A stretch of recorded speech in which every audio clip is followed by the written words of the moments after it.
Hi hello ನಮಸ್ಕಾರ welcome back to the Apoorva ಡಿನೈಕ್ YouTube channel. ಇವತ್ತಿನ ಬ್ಲಾಗಲ್ಲಿ ನಾನು ಬೆಳಗ್ಗಿನ ತಿಂಡಿ ರೆಡಿ ಮಾಡ್ಕೊಳ್ತಾ ಇದ್ದೆ. ಬೇಗ ಎದ್ದಿದ್ದೆ, ಕೆಲಸ ಎಲ್ಲ ಮುಗಿಸ್ಕೊಂಡು ಇವಾಗ ಅಡುಗೆ ಮನೆಗೆ ಬಂದು ತರಕಾರಿ ಎಲ್ಲ ಕಟ್ ಮಾಡ್ಕೊಂಡಿದ್ದೀನಿ. ಮಂಡಕ್ಕಿ ತಿಂಡಿನ ರೆಡಿ ಮಾಡ್ಕೊಳ್ತಾ ಇದ್ದೀನಿ. ಹಾಗೆಯೇ ಇಲ್ಲಿ ನಾನು ಸ್ವಲ್ಪ ನನಗೆ ಶೇಂಗಾ ಬೀಜ ಇರಲಿ ಅಂತ ಹೇಳಿಬಿಟ್ಟು ಶೇಂಗಾ ಬೀಜ ಹಾಕ್ಕೊಳ್ತಾ ಇದ್ದೀನಿ.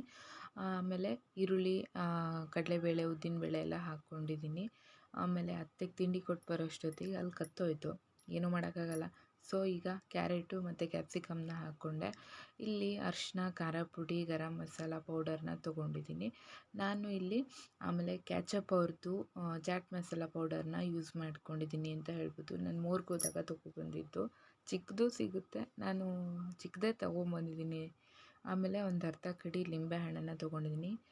ಇವಾಗ ಎಲ್ಲನೂ ಹಾಕ್ಬಿಟ್ಟು ಮಿಕ್ಸಪ್ ಮಾಡ್ತಾಯಿದ್ದೀನಿ. ಯಾರೆಲ್ಲ ನನ್ನ ಚಾನಲ್ನ ಫಾರ್ ದ ಫಸ್ಟ್ ಟೈಮ್ ವೀಕ್ಷಿಸ್ತಿದ್ದೀರಾ ಸಬ್ಸ್ಕ್ರೈಬ್ ಮಾಡ್ಕೊಳ್ಳಿ ಫ್ರೆಂಡ್ಸ್. ಕೃಷ್ಣ ಹೇಗೆ ರಾಧೆನ ನೋಡುವಾಗ ಕಣ್ಣು ಮಿಟುಕ್ಸಲ್ವೋ ಹಾಗೆಯೇ ನಾನು ಕೂಡ ಎಲ್ಲೇ ಹೋಗೋದಿದ್ರೂ ಲಿಪ್ಸ್ಟಿಕ್ ಹಾಕೋದನ್ನು ಮರೆಯಲ್ಲ ಅಂತಲೇ ಹೇಳ್ಬೋದು. ನನಗೆ ಇದು ಪಿಂಕ್ ಶೇಡ್ ಸಿಕ್ಕಾಪಟ್ಟೆ ಇಷ್ಟ ಆಗುತ್ತೆ. ಸೊ ನಾನು ಜಾಸ್ತಿ ಅಪ್ಲೈ ಮಾಡೋದು ಪಿಂಕ್ ಶೇಡು.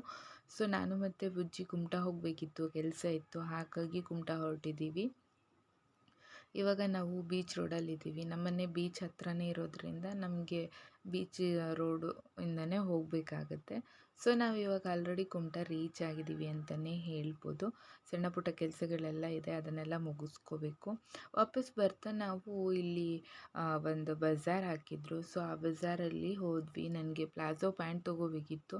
ಸೊ ಹೋದ್ವಿ, ಬಟ್ ನನಗೆ ಅಷ್ಟೇನು ಇಷ್ಟ ಆಗಲಿಲ್ಲ ಪ್ಯಾಂಟ್ಗಳು. ಟಾಪ್ಗಳೆಲ್ಲ ತುಂಬ ರೀಸನೇಬಲ್ ಪ್ರೈಸಲ್ಲಿದೆ ಮತ್ತು ಚೆನ್ನಾಗೂ ಇದೆ, ಬಟ್ ನನಗೆ ಪ್ಲಾಜೋ ಪ್ಯಾಂಟ್ ಇಷ್ಟ ಆಗಲಿಲ್ಲ.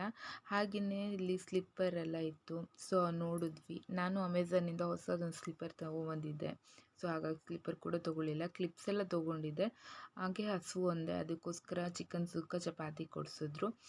ನಾವು ಹೋಗಿದ್ದು ಕುಮಟಾ ಬಸ್ ಸ್ಟ್ಯಾಂಡ್ ಪಕ್ಕದಲ್ಲಿರೋ ಫಿಶ್ ಕಾರ್ನರಿಗೆ. ಆಮೇಲೆ ಬುಜ್ಜಿ ಬಿಲ್ ಪೇ ಮಾಡಿಬಿಟ್ಟು ನಾವು ಇವಾಗ ಹೊರಟಿದ್ದೀವಿ. ಆಲ್ರೆಡಿ ಲೇಟ್ ಆಗಿದೆ, ಮನೆಗೆ ಹೋಗಬೇಕು, ಕತ್ಲು ಬೇರೆ ಆಗಿದೆ. ಕುಮಟಾದಲ್ಲಿ ಇದ್ದೀವಿ ಈಗ. ಸೊ ಅಲ್ಲಿಂದ ವಾಪಸ್ ಬರಬೇಕು ಆನ್ ದಿ ವೇ ರೋಡ್ ಹತ್ರ ಒಂದು ದೊಡ್ಡ ತರಕಾರಿ ಮತ್ತು ಹಣ್ಣಿನ ಅಂಗಡಿ ಇತ್ತು. ಸೊ ಅಲ್ಲಿ ಹೋಗಿ ಒಂದಷ್ಟು ಹಣ್ಣುಗಳನ್ನೆಲ್ಲ ತೊಗೊಂಡು ನಾವಿವಾಗ ಮನೆ ಕಡೆ ಪ್ರಯಾಣ ಬೆಳೆಸಿದ್ದೀವಿ ಅಂತ ಹೇಳ್ಬೋದು ಫ್ರೆಂಡ್ಸ್. ನಾವಿಲ್ಲಿ ಕರ್ಬೂಜ ಹಣ್ಣು ಹಾಗೆಯೇ ಡ್ರ್ಯಾಗನ್ ಫ್ರೂಟ್ ಹಣ್ಣನ್ನು ತೆಗೆದುಕೊಂಡು ಬಂದ್ವಿ ಅಂತ ಹೇಳ್ಬೋದು. ಇವತ್ತಿನ ಬ್ಲಾಗ್ ಇಷ್ಟೇ. ನೆಕ್ಸ್ಟ್ ಸಿಗ್ತೀನಿ. Thank you so much.